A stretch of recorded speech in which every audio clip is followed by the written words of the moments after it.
Hello viewers, আসসালামু আলাইকুম। আরেকটি ভিডিওতে স্বাগত জানাচ্ছি। এই দেখুন, আমার স্ট্রবেরি গাছে আজকে কিছু হারভেস্ট করার জন্য এসেছি।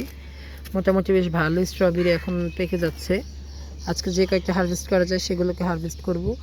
দেখুন ছোটোগুলো কত কিউট লাগছে দেখতে। আজকে মূলত যেগুলো আগের সেগুলো হারভেস্ট করবো। যে এই ফলটা, এটা কিন্তু হারভেস্টের উপযোগী হয়ে গেছে, তাই এটাকে হারভেস্ট করে নেব।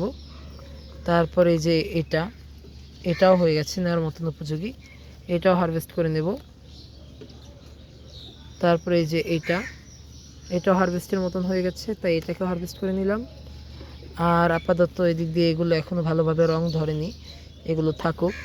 এটাও এখনও পুরোপুরি রং ধরে সারেনি, এটাও না।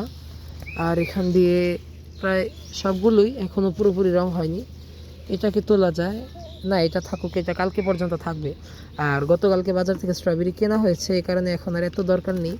এই কয়েকটা স্ট্রবেরি আপাতত আর একটু রং ধরুক, আর ততক্ষণ পর্যন্ত এই তিনটা নিয়ে নিলাম। এই তিনটা যেহেতু না নিলে এখন নষ্ট হয়ে যাবে, কারণ স্ট্রবেরি এই গাছের কয়েকটা দিয়ে কিন্তু হয় না, বাজার থেকে কিনতেই হয়। আর দেখতে পাচ্ছেন এটা পাকতে পাকতে কিন্তু এই জায়গাটা একদম নরম হয়ে গেছে। আর স্ট্রবেরির টেস্ট কিন্তু বেশ ভালো। আমার ছাদেরগুলো স্ট্রবেরি কিন্তু যে কোনো গাছে ভালোভাবে পরিপক্ক করে তুললে কিন্তু স্ট্রবেরির টেস্ট ভালো হয়। আর যে কোনো ফল তাৎক্ষণিক খেলে কিন্তু ভালো লাগে না গাছ থেকে তোলার।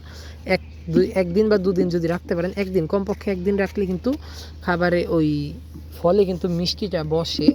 তো এই কারণে কিন্তু এটা আজকে না খেয়ে কালকে খেলেই ভালো হবে। তো এই ছিল আজকের ভিডিও। ধন্যবাদ সবাইকে। আপনাদের কার কার বাড়িতে এই ধরনের স্ট্রবেরি গাছ রয়েছে এবং কার কার ইচ্ছা রয়েছে বাড়িতে স্ট্রবেরি করার, সবাই জানাবেন। আসসালামু আলাইকুম।